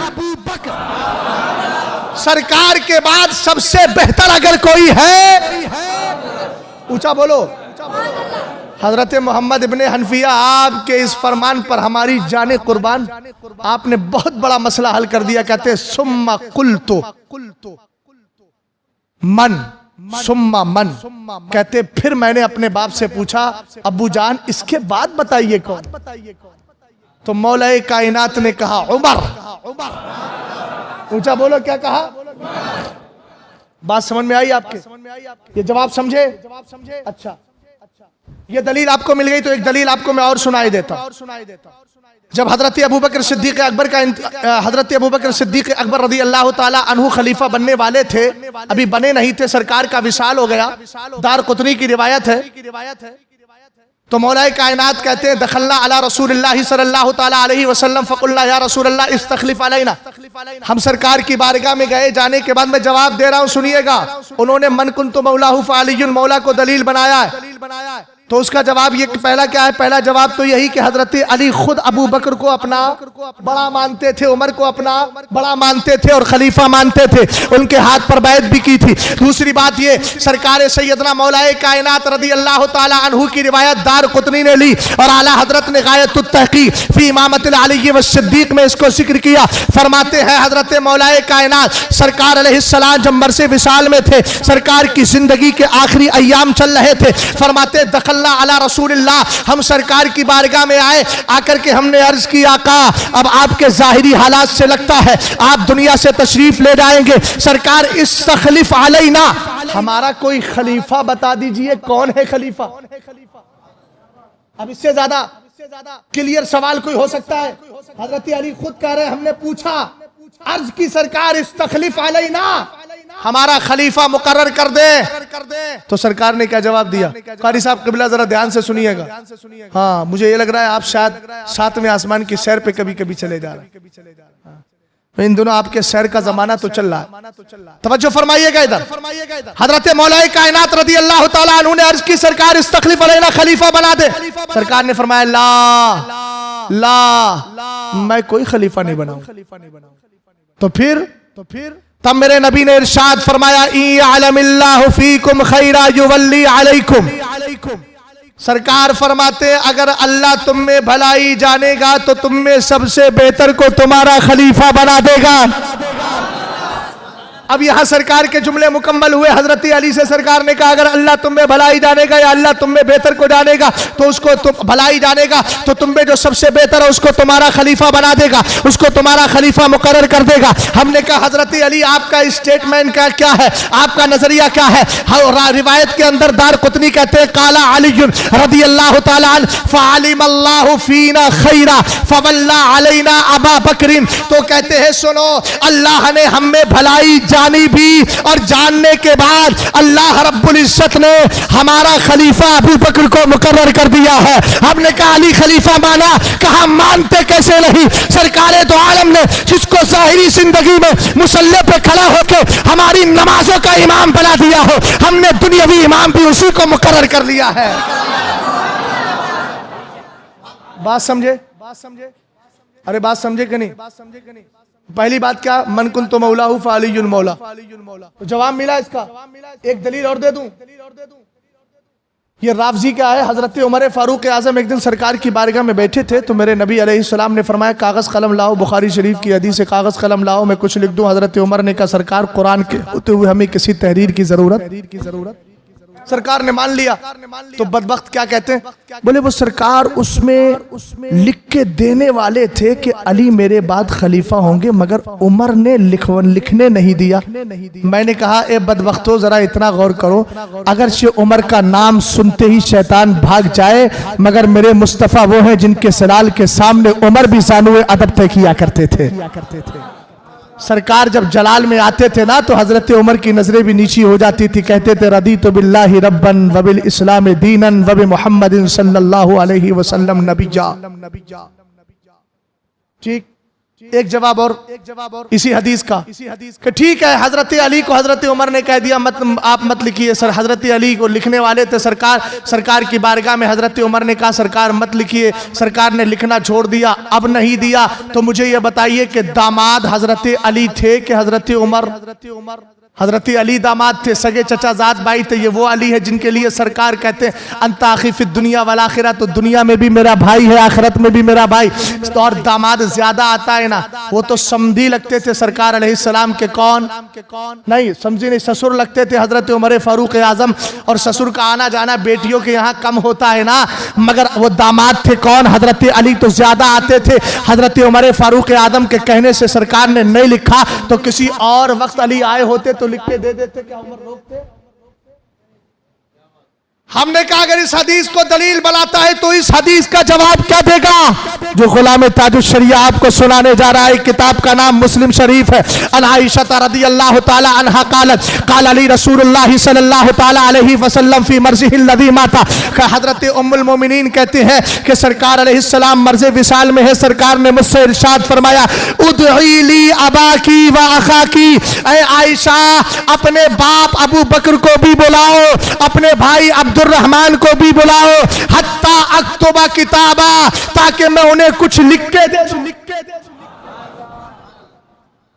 हमने कहा सरकार लिख क्यों रहा है? मेरे नबी ने फरमाया फ़इन्नी अखाफु अन यतमन्ना मुतमन्निन, मुझे अंदेशा है कि कहीं मेरे बाद कोई आरजू करने वाला आरजू करे। व यक़ूलु क़ाइल, और कोई कहने वाला ये कह दे अना औला अना औला अना औला, मैं सबसे बेहतर हूँ, मैं सबसे बेहतर हूँ, मैं सबसे बेहतर हूँ। हमने कहा सरकार बेहतर है कौन? तो सरकार ने फरमाया वयाबल्लाहु वल मोमिनूना इल्ला अबा बकरिन, कहा कसम खुदा की अल्लाह रब्बुल इज्जत नहीं मानेगा, ईमान वाले नहीं मानेंगे। अगर मानेंगे तो अबू बकर सिद्दीक अकबर को मानेंगे। तो पता चल गया अगर सरकार ने नाम की सराहत नहीं की है मगर ये अल्फाज दिखाकर सरकार ने ये बता दिया है है जिसको मुसल्ला इमामत पे मैं खड़ा करूं, जिसके कांधों पर मैं सवार हूं, जिसको यारे गार बनाऊं, जो गारे सौर के अंदर मेरे साथ जाए, और जिसके लिए मैं लिख कर देना चाहूं, जिसके लिए मैं ये कहूं कि खुदा और ईमान वाले अगर मानेंगे तो अबू बकर को मानेंगे। मेरे उम्मतियों, इशारा समझ जाना, मेरी मंशा भी यही है कि मेरे बाद खिलाफत का बोझ वही उठाएगा जिसने मेरी ज़ाहिरी जिंदगी में नबुव्वत का बोझ उठा लिया है। सरकार अलैहिस्सलाम को कांधों पे उठाया था ना हजरत अबू बकर ने, तो नबुव्वत का बोझ उठाया, बादे विसाल खिलाफत का बोझ उठा लिया। तवज्जो है। दूसरा जुज़ है अल्लाहुम्मा वाली मन वालाहु आदि मन आदाहु। तो ये लोग क्या बहकाते हैं, देखो सरकार ने दुआ की थी, अल्लाह जो मेरे अली से दुश्मनी रखे। तो बोले देखो अमीर मुआविया ने दुश्मनी रखी ना, मैंने कहा तेरी अक्ल पर जहन्नम की आग वही काम करेगी जो कुरान कहता है, नारुल्लाहिल मुक़द्दतुल्लती तत्तलिउ अलल अफ़इदा। बनेगा जहन्नम का ईंधन। इसमें हजरत अमीर मुआविया दाखिल। हालांकि हम जानते हैं जो अली से दुश्मनी रखता है तो सरकार ने फरमाया ला युबग़िज़ुहु इल्ला मुनाफिक, अली से वही दुश्मनी रखेगा जो मुनाफिक होगा।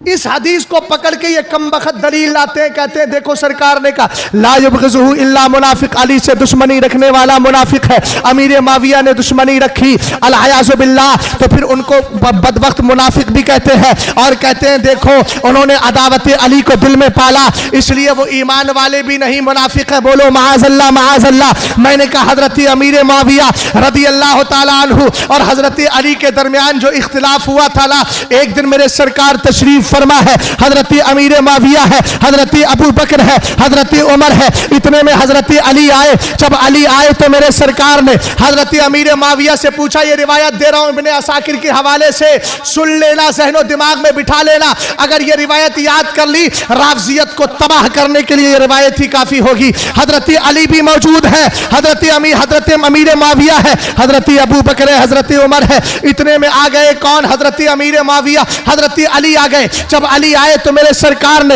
हजरत अमीर मुआविया से कहा, या मुआविया तो अतुहिब्बु अलिया। तवज्जो है। सोने वालों सुन लो जवाब। क्या हुआ? सरकार ने पूछा अतुहिब्बु अलिया, ए मुआविया ये बता तू मेरे अली से प्यार करता है? अब बोलो अल्लाहुम्मा वाली मन वालाहु में शामिल हुए कि नहीं? अल्लाह जो मेरे अली से प्यार करे उससे तू। अब सुनो हजरत अमीर मुआविया का जवाब। कौन मौजूद है? अबू बकर भी मौजूद है, उमर भी मौजूद है। इज़ जा अलीयुन फ़क़ाल नबी सल्लल्लाहु तआला अलैहि वसल्लम अतुहिब्बु अलिया। हजरत इतने में हजरत अली आए तो सरकार ने अमीर मुआविया से कहा, क्या तू मेरे अली से प्यार करता है? तू मेरे अली से प्यार करता है? अब जवाब सुने, हजरत अमीर मुआविया कहते हैं नाम या रसूल अल्लाह, मुझे अली से प्यार है। और जब अली से प्यार है तो बोलो अल्लाहुम्मा वाली मन वालाहु, जिससे अली जो अली से मोहब्बत करे उससे तू मोहब्बत कर। इस वाले गोशे में आ गए कि नहीं? दूसरा वाला जुमला क्लियर हो गया कि इसमें हजरत अमीर मुआविया शामिल नहीं है, बल्कि यहाँ कौन है? हजरत अमीर मुआविया रज़ियल्लाहु ताला अन्हु प्यार करने वाले हैं, मोहब्बत करने वाले हैं हजरत अली से। फिर कहेंगे इख्तिलाफ क्यों हुआ? मैं कहूँगा इख्तिलाफ दोनों का कुरान की रोशनी में था। कुरान की एक आयत पढ़ो, वलकुम फिल क़िसासी हयात। कुरान कहता है तुम्हारे लिए किसास में जिंदगी है। किसास कौन सा किसास? किसी ने किसी को कत्ल कर दिया तो कत्ल के बदले में कातिल को कत्ल किया जाए, इसको किसास कहते हैं। और मैंने परसों जो आयत पढ़ी थी, या अय्युहल्लज़ीना आमनू अतीउल्लाह व अतीउर रसूला व उलिल अम्रि मिनकुम। कुरान कहता है अल्लाह की मानो, रसूलुल्लाह की मानो और हुकूमत वालों की मानो। हजरत उस्माने गनी की शहादत जब हुई तो हजरत अमीर मुआविया चूंकि उस्माने गनी के खानदान से ताल्लुक रखते, हजरत अमीर मुआविया खड़े होकर हजरत मौलाए कायनात, हमारा मानना है कि हजरत उस्माने गनी की शहादत के बाद खिलाफत का सबसे ज्यादा हकदार मौलाए कायनात थे। हो गया मसला क्लियर? मौलाए कायनात से हजरत अमीर मुआविया ने कहा, कुरान कहता है किसास में जिंदगी है। कुरान कहता है वकतबना अलैहिम फिया अन्नन नफ्स बिल नफ्सी वल ऐन बिल ऐन वल अनफ बिल अनफ वल उज़्न बिल उज़्नी, जान के बदले जान, जान के बदले जान। तो कहा जिन्होंने कत्ल किया है आप उनको कत्ल कीजिए। बोलो अमीर मुआविया का मुतालबा गलत था?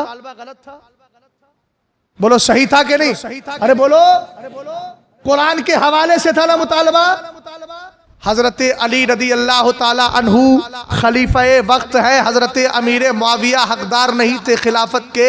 हकदार कौन थे? हजरत उस्मान गनी के बाद हजरत मौलाए कायनात। ठीक, मसला समझ में आया? अब इधर मौलाए कायनात को देखें। कुरान कहता अल्लाह की मानो, रसूलुल्लाह की मानो, हुकूमत वालों की मानो। अब हुकूमत वाला कौन? हजरत और हजरत अली ने कहा अभी माहौल साजगार नहीं है, बलवाइयों का बहुत ज्यादा दौर दौरा है। बलवाइयों ही ने, चूंकि 3 दिन तक हजरत उस्मान गनी को घर के अंदर कैद किया गया, उसके बाद आपको शहीद किया गया, तो आप बताइए तो सही कैसा डेंजर हाल होगा और कैसी कंडीशन होगी। हजरत अली ने कहा अभी माहौल नहीं है, वक्त नहीं है कातिलों से बदला लेने का। जब माहौल अच्छा हो जाएगा तो आपका मैं इनसे बदला ले लूंगा, कातिलों को छोड़ूंगा नहीं। और हजरत अली सोच भी कैसे सकते थे कि उस्मान गनी के कातिलों से बदला ना लिया जाए। रिवायत को पढ़िए, जब हजरत उस्मान गनी पर हमला किया गया, जब आपको शहीद किया गया, तो मालूम है शहीद करने के वक्त में हजरत मौलाए कायनात ने कहा था पानी नहीं दिया जा रहा था उस्मान गनी को, खाना नहीं दिया जा रहा था। हजरत अली ने कहा था हजरत इमाम हसन और हुसैन से जाओ पानी लेकर जाओ, और कहा दरवाजा मत छोड़ना, अमीरुल मोमिनीन का दरवाजा मत छोड़ना। जब पता चला उस्मान गनी की शहादत हो गई है, उस्मान गनी को शहीद कर दिया गया है, हजरत अली दौड़े दौड़े आए और आपने एक हाथ सीने पर हजरत इमाम हसन के मारा और धक्का देकर जमीन पर गिराया। कहा तुम्हारे होते हुए अमीरुल मोमिनीन को शहीद क्यों किया गया? ये मौलाए कायनात थे। अच्छा एक मसला या और क्लियर कर दूं, बदबख्त यूट्यूब पर देखिए, एक मरदूद ने अभी जल्दी में गुफ्तगू की है।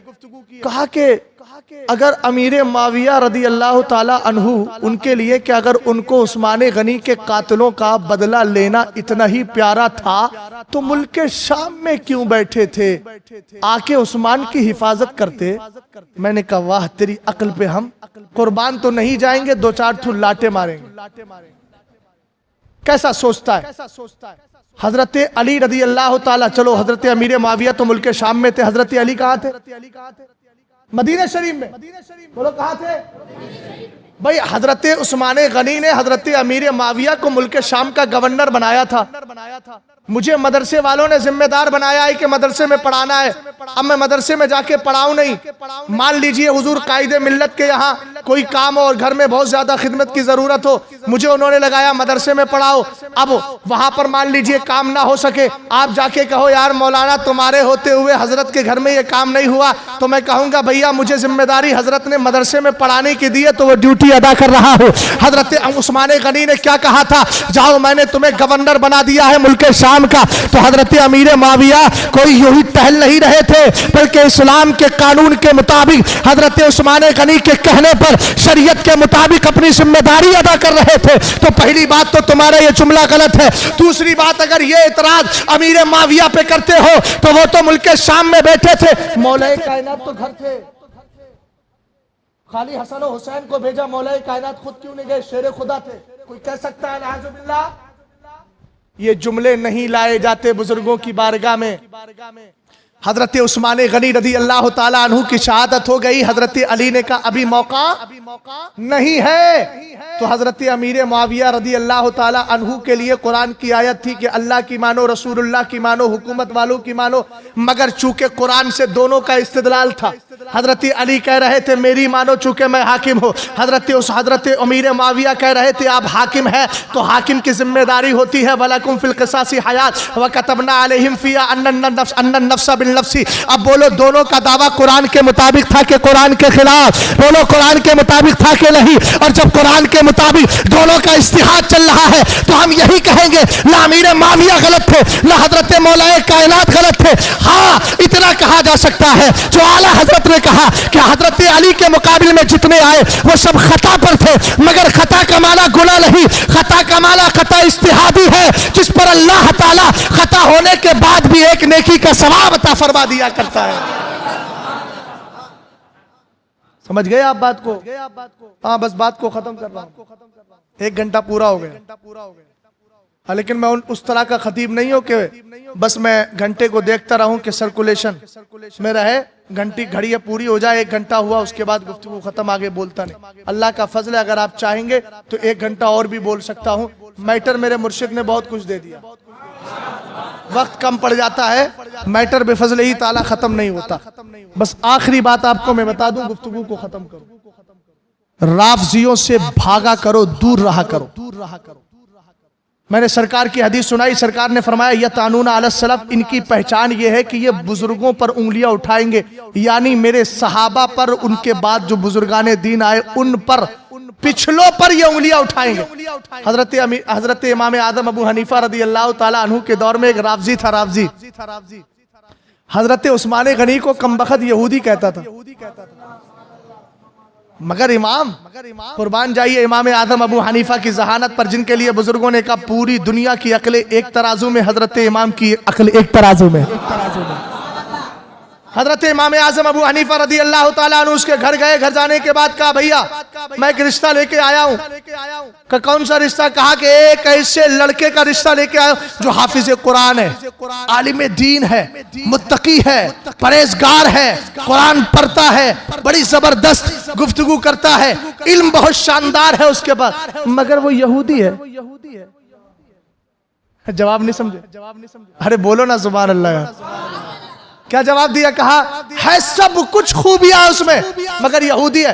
तो इमाम से कहने लगा आप क्या कह रहे हैं, होश के नाखून लीजिए, मैं अपनी बेटी की शादी यहूदी से करूंगा। तब हजरत उस्मान गनी रदी अल्लाह ताला अन्हु की जात से दिफा करते हुए इमाम ने कहा तू अपनी अकल का इलाज करा ले, जब तुझ जैसा आदमी अपनी बेटी के लिए यहूदी रिश्ता कबूल नहीं करता तो मोहम्मद अरबी ने उस्मान गनी को 2 बेटियां कैसे अता कर दी है। और यहां तक कह दिया मेरे नबी ने, कहा उस्मान अगर मेरे पास 100 बेटियां भी होती या 40 बेटियां होती, एक के बाद भी करे, एक का इंतकाल होता दूसरा तेरे निकाह में देता चला जाता।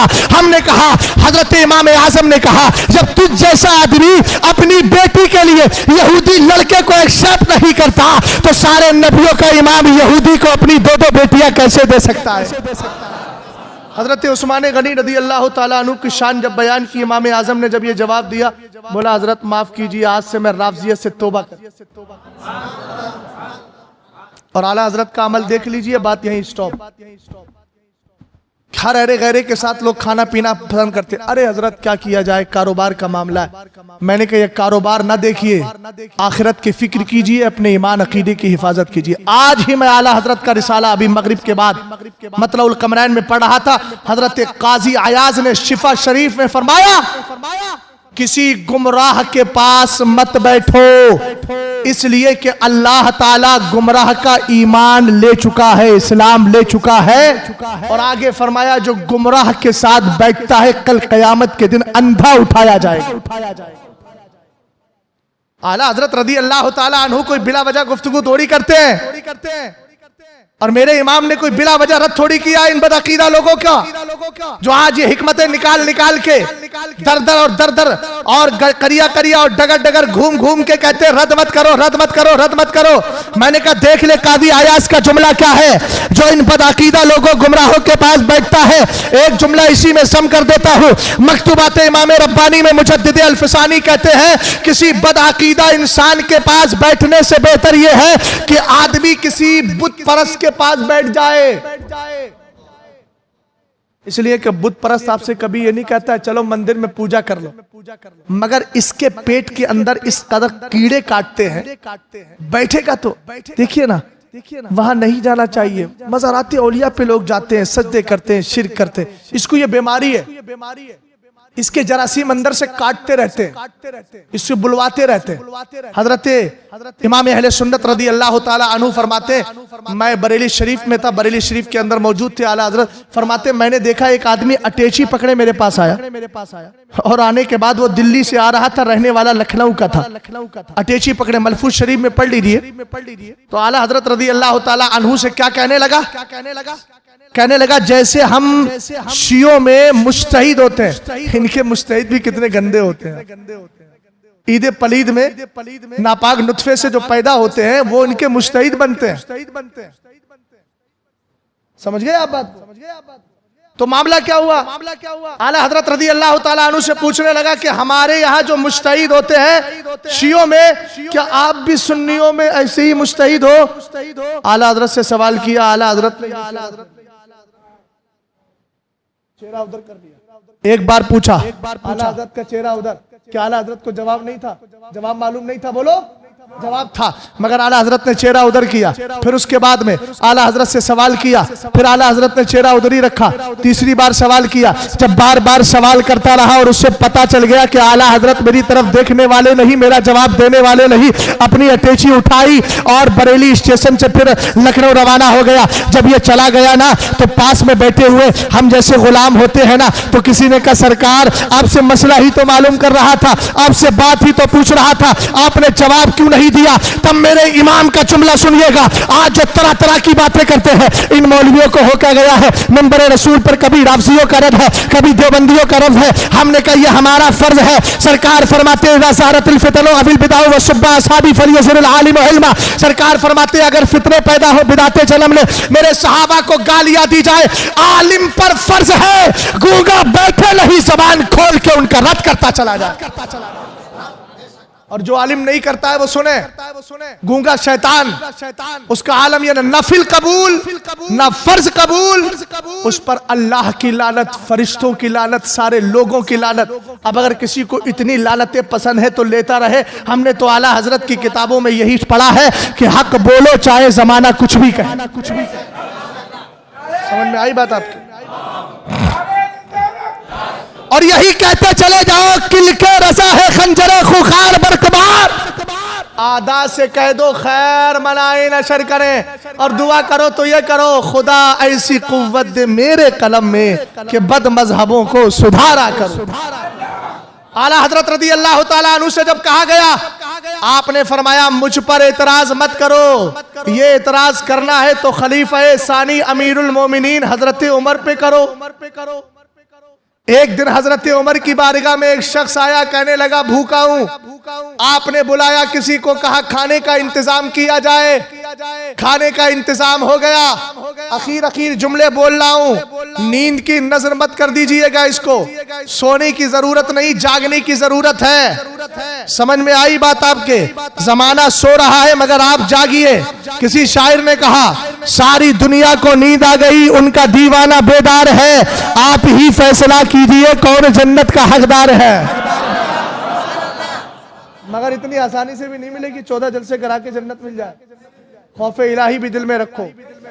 हजरत इमाम गजाली कहते हैं, अगर कोई आलिम सिर्फ बशारतें सुनाता रहे तो फिर शैतान की जरूरत नहीं, लोगों को गुमराह करने के लिए वही काफी है।